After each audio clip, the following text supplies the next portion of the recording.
नमस्कार एनजीएन में आपका स्वागत है। मैं हूं अजीत। डॉक्टर को भगवान क्यों कहते हैं, या उससे पूछिए जो 32 साल का है, वो पिछले 13 साल से सो नहीं पाया है। अपनी सोच क्रिया करने में भी उसको मुश्किल आती है। आर्थिक परिस्थिति ठीक नहीं है। परिवार भी उसको मान लिया है कि यह एक ऐसी बीमारी से पीड़ित है जिसका कोई इलाज नहीं हो सकता। तमाम संकट है। कोई दोस्त उसको कहता है कि आप उत्तर प्रदेश से गुजरात चलिए, अहमदाबाद में एक डॉक्टर है जो आपको ठीक कर सकते हैं। आज हम उन डॉक्टर के साथ हैं जिनने एक युवक को नई जिंदगी दी, ऐसे युवक को जिसकी बीमारी के कारण उसका परिवार यानी उसकी बीवी भी छोड़ के चली गई थी। क्यों? क्योंकि वह बीमारी से पीड़ित था। उसके घर वालों का मानना था कि यह असाध्य बीमारी है, इसका इलाज नहीं है, इसलिए वह कमा नहीं सकता था। इसलिए आपको इस घटना में दो तथ्य हैं। एक, सरकारी व्यवस्था पे आपका भरोसा बनेगा और डॉक्टर भगवान क्यों हैं, या वह युवक की कहानी से साबित होता है क्योंकि उसको नया जीवन मिला है। सर, आपका नाम? मैं डॉक्टर पीयूष मित्तल अभी यहाँ पे डायरेक्टर गवर्नमेंट स्पाइन इंस्टीट्यूट में कार्यरत हूँ एज अ डायरेक्टर, और orthopaedic surgeon and spine surgeon. As a spine surgeon भी इस इंस्टीट्यूट में मैं अभी कार्यरत हूँ। डॉक्टर साहब अहमदाबाद की बात करें, जब वो यहाँ कहें तो मतलब अहमदाबाद है। सही है। आज का घटनाक्रम क्या था और मेडिकल लैंग्वेज में ऐसी घटनाएं कितनी? इसको इस जो बीमारी है, जो जिस पेशेंट की हम बात कर रहे हैं, उसको एंकाइलोजिंग स्पॉन्डिलोलिटिस कहते हैं। काफ़ी जटिल परिस्थिति, जटिल बीमारी है। इसमें धीरे धीरे जो हड्डियां हैं, कमर की हड्डी है, जोड़ हैं, आपस में चिपकने लग जाते हैं। जब ये हड्डियां आपस में चिपकने लग जाती है तो पेशेंट की कमर धनुष बाण जैसे रूप में हो जाती है। उसमें ना तो वो मुड़ पाता है, ना झुक पाता है, ना खुद का काम कर पाता है। बहुत स्लो ग्रोइंग डिजीज़ है, लेकिन धीरे धीरे जब पेशेंट को अपाहिज बनाने में यह बीमारी कोई कसर नहीं छोड़ती। तो इस बीमारी का इलाज यूजुअली कहते हैं कि या तो फिर कसरत या कुछ दवा हैं आजकल जिससे कर सकते हैं, लेकिन उनके यूज़ करने के बाद भी ये बीमारी आगे बढ़ सकती है और अपना उग्र रूप लेके कमर के हड्डियां, जो मणके जो हम कहते हैं, स्पाइनल कॉर्ड की वर्टिब्रा, उनको चिपका सकती है और उसके कारण इंसान को अपनी डेली एक्टिविटीज़ काम करने में दिक्कत आ सकती है। यह जो पेशेंट आया था लखनऊ से, यह किस परिस्थिति में आया था? जो पेशेंट अताउल्लाह खां की जिस बात कर रहे हैं, ये यूपी के बाराबंकी के रहने वाले हैं।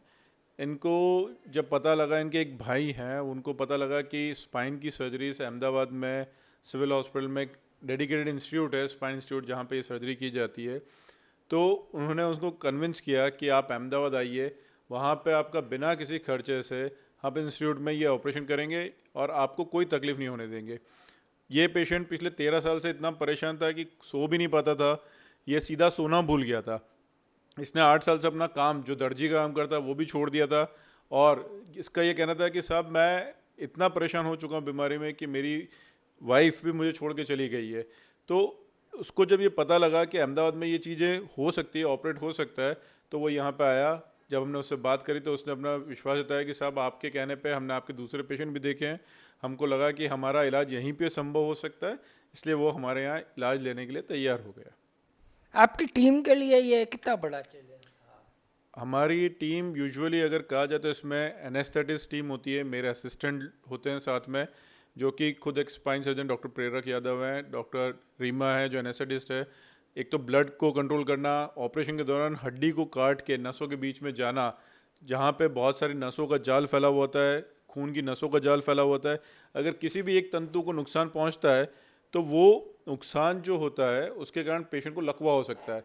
तो हमको ये ध्यान रखना पड़ता है कि उसको, पेशेंट को लकवा ना हो, उसको कोई तकलीफ ना हो। न्यूरोमॉनिटरिंग देख के एक एक नस को सेपरेट करके आगे जाके हड्डी को तोड़ के सीधा करना होता है।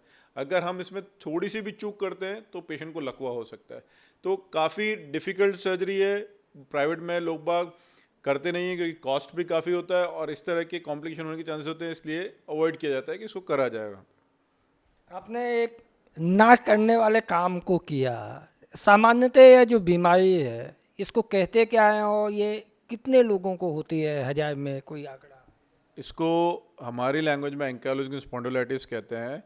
1000 में से आप ये माने कि 8 से 10 लोगों को ये बीमारी हो सकती है। हालांकि इतना उग्र रूप नहीं लेती, लेकिन जिसमें ये उग्र रूप लेती है उस पेशेंट को ये, जिस पेशेंट हमने जो ऑपरेट किया उस तरह से हैरान करती है कि कमर हिलती नहीं है, पेशेंट आगे झुक नहीं पाता, पूरी गर्दन उसकी ऊपर की तरफ नीचे की तरफ मुड़ जाती है, तो वो ऊपर देख भी नहीं पाता।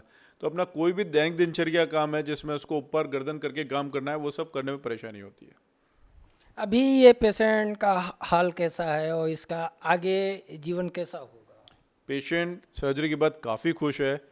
आप इतनी खुशी की बात है कि पेशेंट जब हम वार्ड में उसको देखने जाते हैं तो उसकी आंखों से आंसू नहीं रुकते। कहता है कि साहब, पहली बार ऐसा हुआ है कि मैं जीवन में 13 साल के बाद सीधा सोया हूँ। और वो इतना प्रसन्न है कि वो अपने गांव के सब लोगों को बुला बुला के कह रहा है कि साहब, ये जो मेरा ठीक हुआ है, अब मैं वापस अपनी ज़िंदगी अच्छी तरह से बसर बसर करूँगा, सारे काम अपने वापस शुरू करूँगा। सावधानियाँ उसको रखनी पड़ेगी, लेकिन फिर भी उसके काफ़ी काम अब वो कर सकता है। इस खुशी से ही वो प्रफुल्लित होकर काफ़ी उत्सुक है कि मैं कब काम शुरू करूँ अपना। स्नायु की बीमारी लगातार बढ़ रही है, जिस तरह से वर्किंग स्टाइल बदली है, तमाम चीज़ें बदली हैं, तो एट द एक्सपर्ट आपका क्या हो? जिस हिसाब से हम देख रहे हैं कि अभी स्पाइन की तकलीफ है, क्योंकि हमारा बैठने उठने का तरीका, हमारा चलने बैठने का तरीका, हमारा रहने का तरीका, आजकल की जो भाग दौड़ की ज़िंदगी हो गई है उसमें लोगों को भागते रहते हैं, अपने शरीर के लिए कोई टाइम नहीं देता, नियमित कोई व्यायाम नहीं करता, अपने स्नायु को मजबूत नहीं करता। कारण ये इंडोर, हम एसी में 24 घंटे एसी में बैठे रहते हैं, सन का एक्सपोजर नहीं होता, विटामिन डी नहीं मिलता, उसके अंदर हड्डियाँ खराब होती हैं, कमज़ोर हो जाती हैं स्नायु की तरफ। तो मैं यही गुजारिश करूँगा कि आप अपने शरीर को एक मशीन की तरह नहीं, वरन एक बॉडी जो भगवान ने आपको दी है उसकी तरह रखें, जिसको नियमित रूप से आप व्यायाम करके मजबूत रखें। और अगर आप उसको अच्छे से रखेंगे तो सारी चीज़ें उस हिसाब से आपकी अच्छी चलेगी। आपके शरीर, कहते हैं ना, मन अच्छा तो कसौटी में गंगा, इसलिए अगर आप शरीर को अच्छा रखेंगे तो उससे तन भी अच्छा रहेगा, मन भी अच्छा रहेगा। और जहाँ मन अच्छा रहेगा वो इंसान देश के लिए, समाज के लिए अग्रणी रूप से काम कर पाएगा। ये ऑपरेशन जो आपने किया है, यदि ये प्राइवेट हॉस्पिटल में होता तो इसका कॉस्ट क्या होगा? करीबन इस ऑपरेशन का खर्चा 4 से 5 लाख रुपया प्राइवेट में होता है, जो कि हमारे यहाँ बिल्कुल मुफ्त किया गया है। तो आप देख सकते हैं, या डॉक्टर पीयूष मित्तल साहब थे। यदि आपको स्नायु की कोई तकलीफ है तो अहमदाबाद के गवर्नमेंट हॉस्पिटल में, सिविल हॉस्पिटल में स्नायु रिसर्च सेंटर जो है, आप यहाँ आ सकते हैं। 5 लाख रुपया में एक आम आदमी का खेत बिक जाता है। डॉक्टर भगवान क्यों होता है, या अताउल्लाह खान बता देगा आपको। नमस्कार।